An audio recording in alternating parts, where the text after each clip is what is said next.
You just condemned Israel for killing civilians, and you won't condemn Hamas for killing civilians. How many times you have interviewed Israeli officials, Louise? Hundreds of times. Hundreds of times. How many times Israel have committed war crimes right live on your own cameras? Do you start by asking them to condemn themselves? Have you? You don't. You don't. No, I'll answer that question. You don't. You know why I refuse to answer this question? Because I refuse the premise of it. Because at the very heart of it is misrepresentation of the whole thing.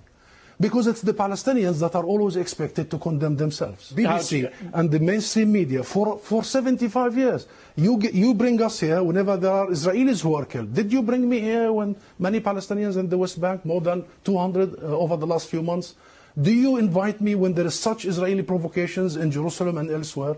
Because what Israelis have seen, which we started by saying tragic, the last 48 hours, the Palestinians see every day for the last 50 years.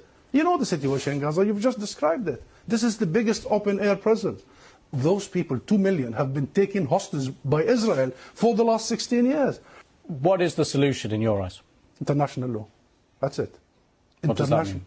The equal application of international resolutions and law and legitimacy, as you did in Ukraine.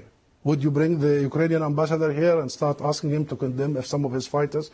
We need to fully and equally apply the rules that were created by the League of Nations after the horrors of the Second World War. We need to make sure that Israel is not the exception. It has been for the last 75 years. We need to make sure that nobody is above the law.